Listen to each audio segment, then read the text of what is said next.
rencana berbuat jelek, Ya, jelek. tapi dia tidak melakukannya, masih dicatat satu kebaikan. Masih dicatat. Ini bisa jadi surga yang tujuan kita pun bisa kita tidak masuki.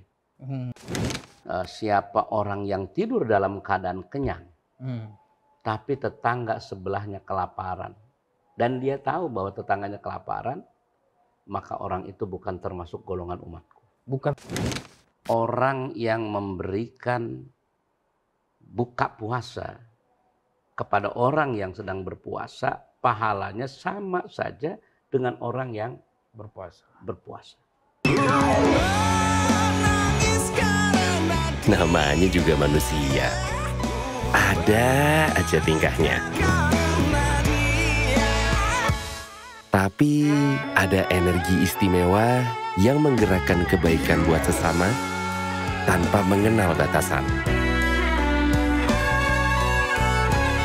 Itulah indahnya energi kebersamaan. Pertamina, energizing you. Kita harus bikin iklan Ramadan yang menyentuh.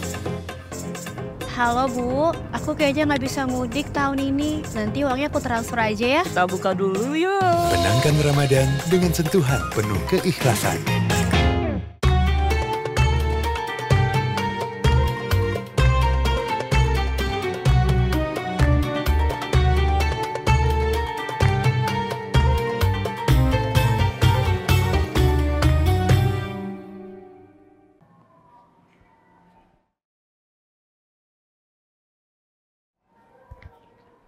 Assalamualaikum warahmatullahi wabarakatuh. Pemirsa Mata Hati TV dimanapun berada. Alhamdulillah sekarang kita berada di pesantren At-Tawazun Kalijati Subang yang dipimpin oleh Dr. Kiai Haji Mushfiq Amrullah LCMSI. Ayo kita berkunjung dalam.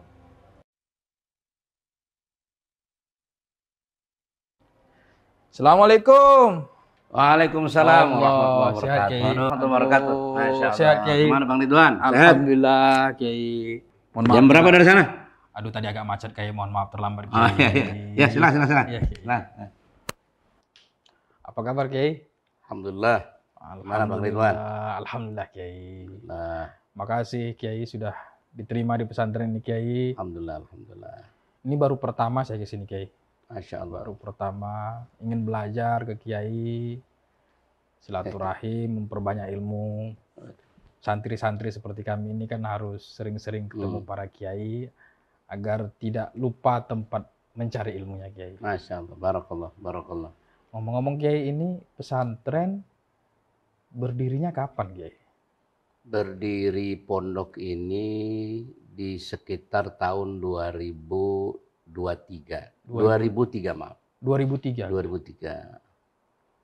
Ya, itu diawali dengan adanya seorang tokoh di Kalijati ini, namanya Pak Haji Huzairi. Ya, beliau 2 tahun sebelumnya, dari tahun 2001 itu ketemu beliau dalam sebuah tempat majelis dakwah, dan beliau hadir. Dan setelah saya turun dakwah, beliau menyampaikan keinginan untuk mewakafkan tanah. Oh, tanah ini diwakafkan. Ya, tanah ini ya sekitar 5.000 meter. Oh, 5.000. Waktu itu. 5.000 meter. Ya, alhamdulillah, saya bismillah istikharah dulu. Ya, lama itu istikharahnya, mungkin sekitar 2 tahunan, baru saya terima. 2023, barulah kami buka pondok ini. 2003, lama juga, Kiai. Ya, santri waktu itu baru 7 orang. Oh. Ya, alhamdulillah sekarang sudah lumayan. Kalau sekarang udah berapa, Kiai? Ya, kurang lebih sekitar 700. Alhamdulillah. 700. Dari 2003 yang dimulai dari hanya 7 orang. 7 orang, sekarang 700. Dan tanahnya juga berkembang. Sekarang yang di sini sekitar 2,5 hektar. Ya, ada pengembangan. Belum lagi yang di Tawazun 2. Oh, sekarang ada lagi di Ya. Tawazun 2, Kiai. Ya. Kita sedang merintis untuk khusus tahfidz, insya Allah. Dulu inspirasi atau keinginan untuk bangun pesantren ini dari mana ini, Kiai? Ya saya berawal ketika di pondok saja saya punya cita-cita kapan saya punya pondok. Sejak saya dari pesantren. Dari pesantren. Alhamdulillah. Ada keinginan untuk buat pesantren. Betul, Kiai. betul, betul. Kita ini santri-santrinya juga pengen juga punya pesantren, Amin. Kiai. Amin, amin. Tapi pantas nggak kita ini, Kiai? Wah, kenapa nggak pantas? Oke. Kadang dari potongan sudah ada. Amin. Buya lah. Amin. Iya. Ini kan silaturahim kita ini, Kiai, itu dalam rangka mempererat hubungan silaturahim antara santri dengan para kiainya. Nah, ini juga berketepatan dengan bulan Ramadan, Kiai. Masya Allah, ya alhamdulillah. Mohon maaf tadi tidak dihidangi apa-apa gitu. Benar puasa, Kiai. Kalau ada hidangan nanti. Kan musafir. Musafir, Kiai. Nah, kalau boleh tahu nih, Kiai, ini alumni udah pada kemana, Kiai? Ya alhamdulillah alumni sudah ratusan ya. Sejak 2003 itu ya macam-macam. Ada yang melanjutkan dalam negeri, luar negeri. Ada juga yang sudah jadi dosen. Bahkan sudah ada yang mulai merintis pesantren. Oh, buat pesantren lagi. Ya, alhamdulillah. Itu yang barangkali beberapa alumni yang kita keluar dari pondok ini. Mudah-mudahan santrinya semakin banyak. Amin, amin, amin. Ilmunya semakin berkah, Kiai. Amin, amin, amin. Ya kan, kalau ilmu yang diajarkan oleh para kiai ini kan nanti bisa membimbing santrinya dunia dan akhirat, Kiai. Amin. Itu harapan kita. Harapan kita insya Allah. Supaya dakwah itu tidak putus. Tidak putus, Kiai. Alhamdulillah. Ya. Saya juga ke sini, Kiai, ini ingin mau nanya-nanya, Kiai. Ya. Mumpung bulan Ramadan. Ya, siap. Jadi silaturahim saya ini bagian dari hablum minannas ya. dengan guru. Betul, betul. Tapi sembari itu ingin juga menguatkan keyakinan kita hablum minallah. Ya. Karena bulan Ramadan biasanya kita terus mengutamakan hablum minallah, tapi kadang tidak seimbang dengan hablum minannas kita. Betul, betul. Nah, ini kita mau tanya-tanya nih, Kiai, boleh, Kiai? Ya, silakan. Saya mau tanya-tanya tentang apa sebenarnya ikhtisar Ramadan dengan hablum minallah dan hablum minannas, Kiai? Ya. Ya, memang pertama yang saya ingin sampaikan bahwa Islam itu tidak hanya fokus mengajarkan bagaimana kita hanya berhablum minallah saja. Tetapi justru jika hablum minallahnya bagus, tapi hablum minannasnya bermasalah, ini bisa jadi surga yang tujuan kita pun bisa kita tidak masuki. Akibat kita bermasalah dengan hubungan kita dengan sesama. Bahkan di dalam hampir semua ibadah itu berdimensi dua. Dimensi hablum minallah dan hablum minannas. Sholat yang setiap hari kita kerjakan itu hanya kelihatan oleh kita hanya seolah-olah itu hablum minallah saja. Hanya sekedar kita lihat hanya hubungan kita dengan Tuhan. Seolah-olah seperti itu. Iya. Tapi ternyata di dalamnya itu Masya Allah menyimpan ajaran-ajaran bagaimana kita berhablum minannas. Salah satu contoh misalnya kita menggunakan otur, apa itu parfum. Ketika kita mau sholat disunahkan kan? Iya, Kiai. Itu pada hakikatnya kan utur itu untuk apa sih? Ya, saya yakin dimensi hablum minannasnya itu lebih dominan daripada hablum minallah. Bisa jadi bau badan kita ini tidak sedap kalau kita sholat jamaah. Iya. Tetapi dinetralisir dengan minyak wangi. Ketika orang di samping kanan, samping kiri kita juga merasa nyaman untuk khusyuk sholat. Kenapa juga kita dianjurkan sebelum sholat ke masjid itu untuk siwak. Ada hadis yang mengatakan laula an asyukka ala ummati la amartum bisiwak inda kulli shalah. Kalau tidak memberatkan umatku, maka aku akan wajibkan siwak itu setiap mau sholat. Hampir diwajibkan. Kiai. Hampir diwajibkan, tetapi kan tidak diwajibkan tapi turun derajatnya ke sunnah. Sunnah. Ada apa dengan siwak kok sampai seperti itu dilanjutkan oleh Nabi?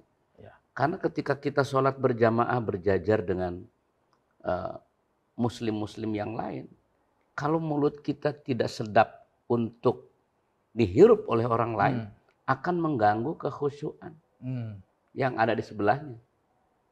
Yang tadinya pengen khusyuk ternyata mulut kita bau. Itu baru bau mulut yang bau ya. Bau mulutnya.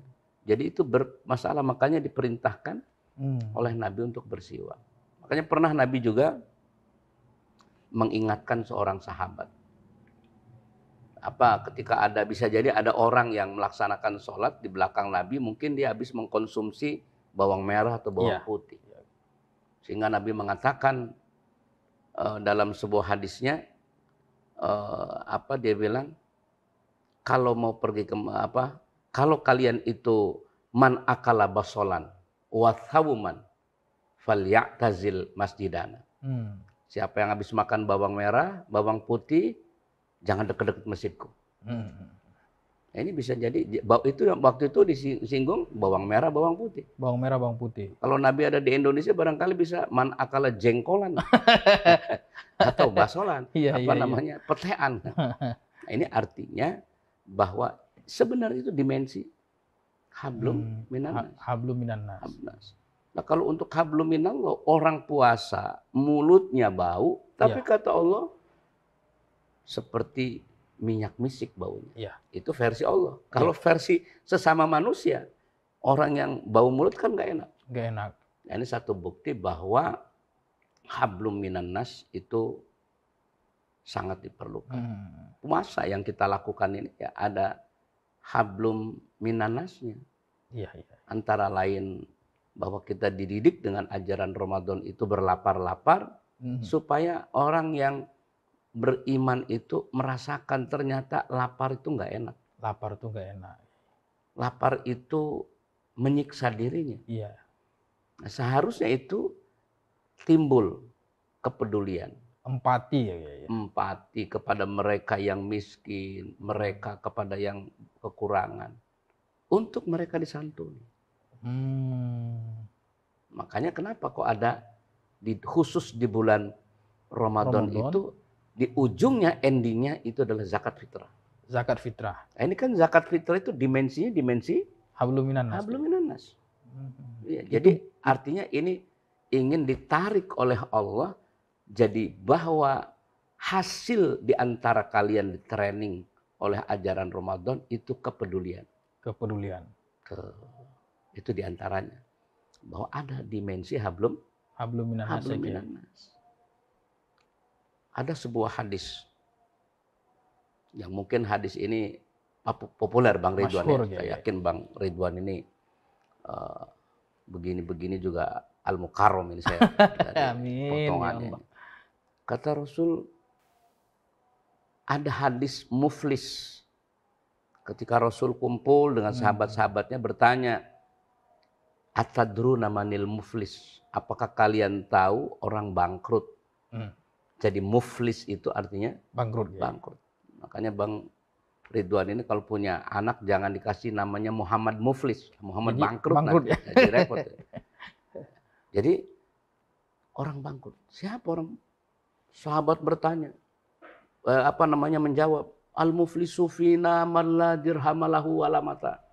Orang muflis itu adalah orang yang sudah tidak punya harta, sudah tidak punya perhiasan. Bukan itu kata Nabi. Jadi siapa ya Rasul orang bangkrut itu?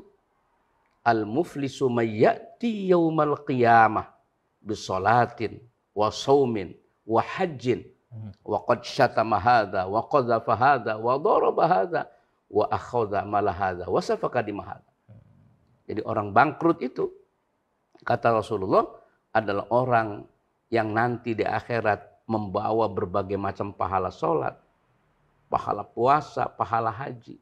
Tetapi kerjaan orang ini adalah suka mencela orang lain. Syatam.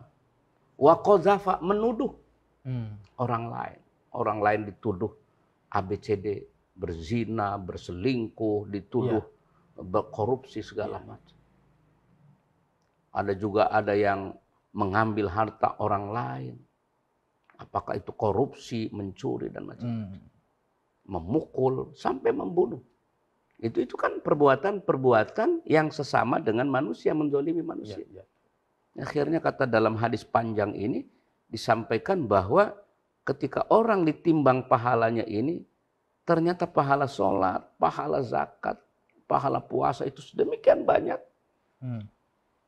Puluhan bahkan banyak orang datang berhadapan kepada Allah untuk menuntut apa yang sudah dilakukan oleh orang yang pahalanya banyak ini.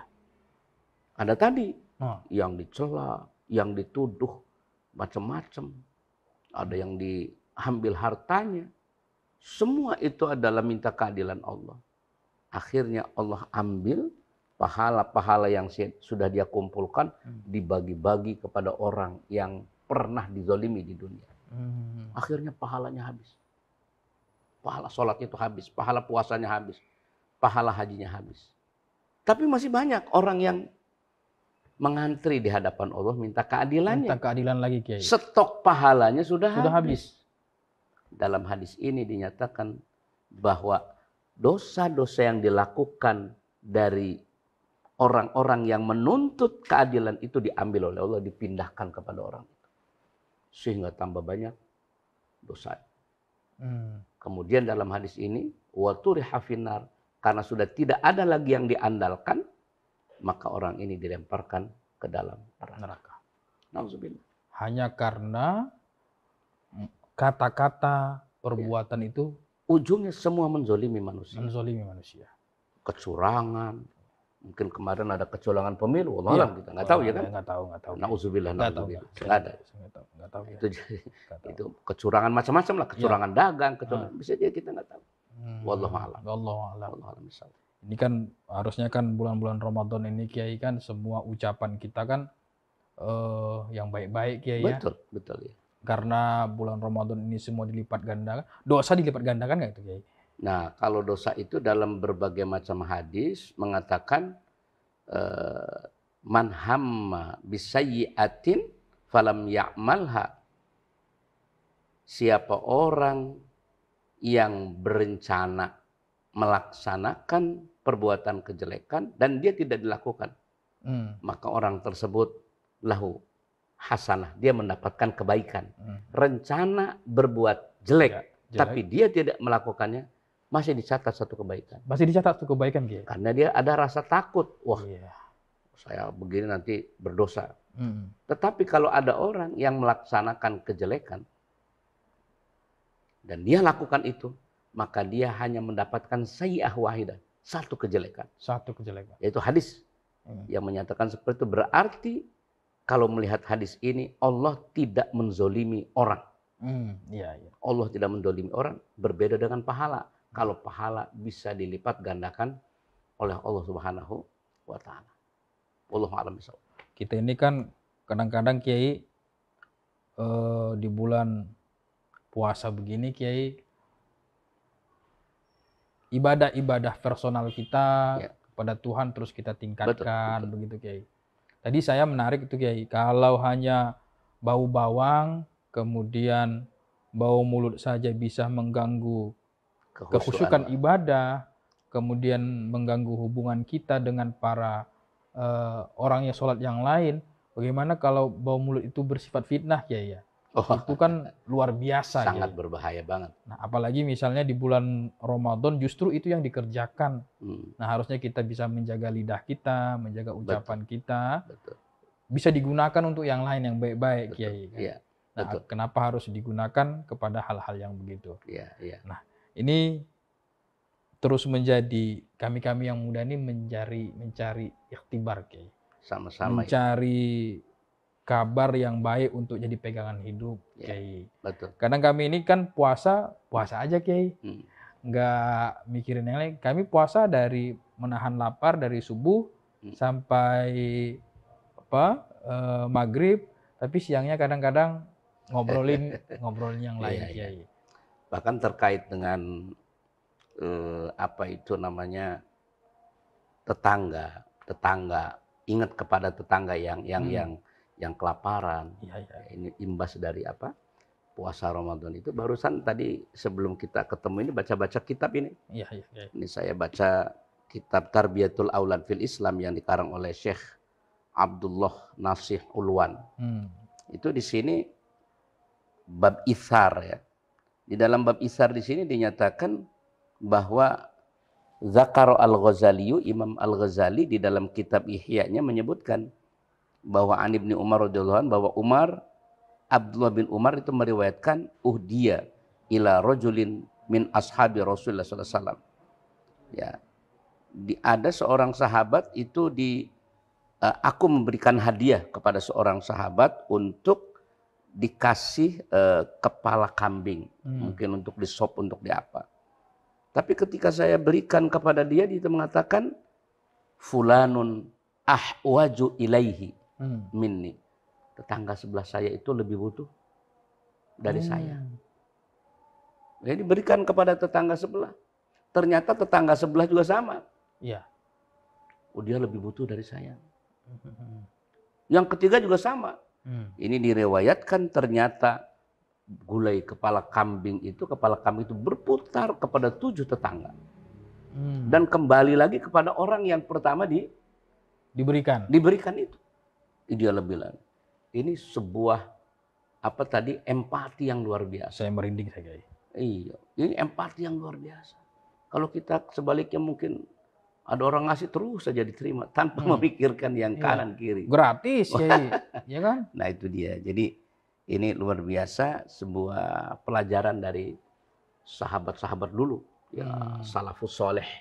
Ya, mereka luar biasa di dalam memberikan percontohan kepada kita di dalam bidang al-muasah, empati kepada orang-orang yang membutuhkan. Iya, kadang kita, mohon maaf nih Kiai, kadang kita melihat ada kita pribadi lah Kiai.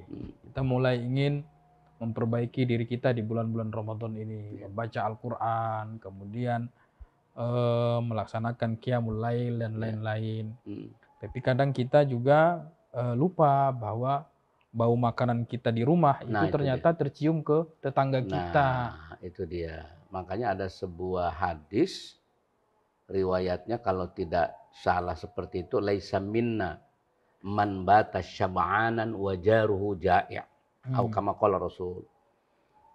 Siapa orang yang tidur dalam keadaan kenyang, tapi tetangga sebelahnya kelaparan, dan dia tahu bahwa tetangganya kelaparan, maka orang itu bukan termasuk golongan umatku. Bukan termasuk golongan umat, kata Rasul. Kata Rasulullah. Jadi kita bisa jadi tadi dikatakan oleh Bang Ridwan ini, bahwa orang masak ternyata masaknya keciuman tercium tetangga. baunya. Iya. Nah, itu dia. Maka itu kata Rasul, itu bukan termasuk golongan umat. Iya. Kadang kan kita Kiai ingin membahagiakan keluarga di dalam rumah pada saat Ramadan ya Kiai. Betul. Terus kita masak sesuatu yang baunya cukup menyengat lah. Nah, sementara tetangga kita entah di depan, di belakang itu dalam keadaan kosong kaleng ininya. Betul. Nah, itu makanya kita diperintahkan untuk tahadu, tahabu. Kita saling tahadu, itu saling bertukar-tukar makanan. Hadiah, hadiah apa saja. Apakah kita tukar kolak, yang sebelah pisang, sini kolak ubi, nah macam-macam. Iya. Atau es, nah itu jadi yang satu ayam tukar dengan daging apa, itu tahadu, tahabu, itu akan mengakibatkan. Itu bukan budaya Kiai ya. Oh, itu hadis Nabi. Ada hadis Nabinya Kiai. Hadis Nabi itu. Dulu saya di kampung-kampung orang tua dengan tetangga itu sering bertukar-tukar makanan Kiai. Itu betul sekali. Saya kira itu hanya sekedar budaya. Tetapi budaya yang punya dasar. Oh. Ya mungkin kalau di Sumatera Aceh sana mengatakan adat bersendikan sara. Iya. Kira-kira seperti itu. Mungkin seperti itu. Dulu kan orang-orang tua kita tidak pandai menjelaskan gitu Kiai. Saya masih ingat ketika dulu SD di kampung begitu Kiai. Kalau orang tua memasak durian begitu, itu tidak jadi untuk dimakan mentah karena akan sedikit. Oh gitu. Jadi Iya, betul. akhirnya dimasak Dengan dibuat kuah. akhirnya kuahnya dibagi-bagiin dengan mulut. Luar biasa itu. Saya kira itu hanya empati biasa begitu Iya, lagi. iya. Ternyata dasar. ada dasarnya. Punya dasar. Masya Allah. Nah, jadi luar biasa ajaran agama kita ini sampai hal-hal kecil itu ya kalau umpama diperhatikan dalam surat Al-Ma'un saja wa yamna'unal ma'un. Ma'un itu kan maknanya adalah benda-benda yang sepele.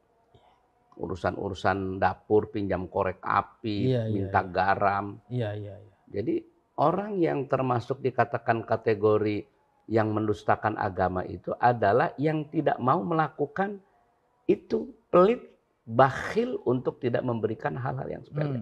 Pinjam jarum, terus kemudian peniti segala macam. Itu hal-hal yang sepele disebutkan.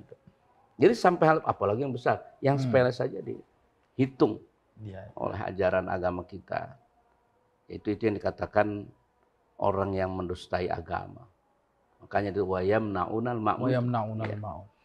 Nah, ini momentum Ramadan ini kita banyak Kiai kedatangan kita juga ke sini. Ini kan bagian dari untuk mengajari diri kita, kemudian mendidik diri kita, sekaligus menghitung diri kita sebenarnya apa yang sudah kita lakukan kepada tetangga-tetangga kita, Kiai. Termasuk mungkin ya Ramadan ini kan sebenarnya puasa ini nggak enak banget, Kiai. Lapar, Kiai, harusnya kita bisa makan KFC siang-siang begitu, Kiai, atau makan yang lain jadi nggak bisa. Tapi ada hal yang paling mencolok, Kiai. Kadang kita tidak bisa memaknai secara benar tentang makna Ramadan itu. Puasanya nahan, Kiai. Bukanya kebanyakan. Sementara lagi-lagi kita belum tahu apakah tetangga kita sudah berbuka atau tidak. Iya. Nah, itu selama ini yang tidak kita kontrol. Selama ini kan kalau ada Ramadan kita kan bukber bareng, Kiai. Iya. Bukber bareng. Ini korelasinya dengan hablum minannas gimana, Kiai? Ya. Jadi buka bersama itu sebenarnya mengamalkan sebuah hadis ya. Yang kata dalam Al-Qur'an, dalam hadis itu dinyatakan adalah orang yang memberikan buka puasa kepada orang yang sedang berpuasa, pahalanya sama saja dengan orang yang berpuasa. Umpama di luar bulan Ramadan, ketika kita memberikan orang yang kelaparan, memberikan buka puasa, itu seolah-olah dia pahalanya sama dengan puasa. Sama dengan. Apalagi buka bersama, dananya itu misalnya orang yang dikumpulkan di rumah, membuat kolak, berapa orang yang hadir, pahala-pahala orang yang puasa itu kembali kepada dirinya orang yang sedang memberikan. Itu jadi dampak untuk wa'at'imul ja'i', itu berikan makan orang-orang yang lapar, apalagi orang-orang yang sedang berpuasa. Makanya kalau kita lihat di Saudi Arabia, di Mekah, di Madinah, mereka itu dipanggil-panggil kita. Rebutan buat bersedekah. Iya. Subhanallah. Rebutan buat bersedekah. Dan ternyata alhamdulillah di Indonesia sekarang sudah banyak imbasnya. Kita bisa lihat sampai Jum'ah berkah juga nih. Iya, alhamdulillah. Ya, kita syukuri. Ini pertanyaan terakhir, Kiai. Siap, insyaallah. Ini terkait zakat fitrah. Kenapa zakat fitrah itu menjadi kunci terakhir dari Ramadan yang 1 bulan penuh? Ya, zakat itu ada sebuah hadis yang menyatakan bahwa zakat fitrah itu adalah untuk menghapus daripada perbuatan orang-orang yang berpuasa minal lagwi warrafat.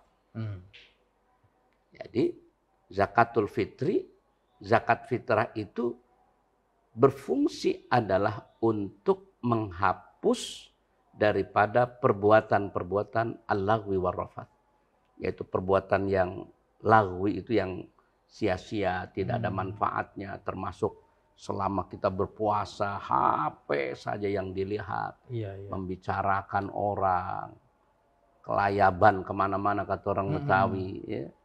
Nah, kemudian juga ar-rafats itu adalah lebih pendekatan kepada hubungan laki-laki perempuan. Nah, itu bisa terhapus. Yang ini kan pahala puasa itu bisa batal akibat ini.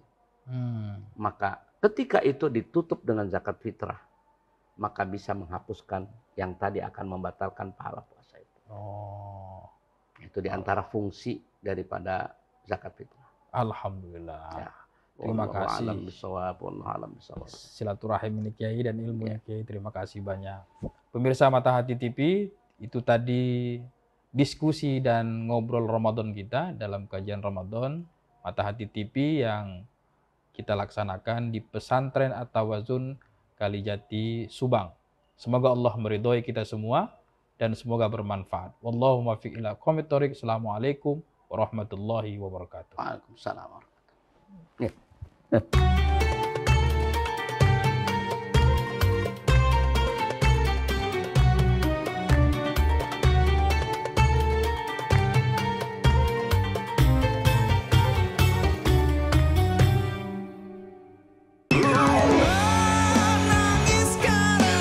Namanya juga manusia. Ada aja tingkahnya. Tapi ada energi istimewa yang menggerakkan kebaikan buat sesama tanpa mengenal batasan. Itulah indahnya energi kebersamaan. Pertamina, energizing you.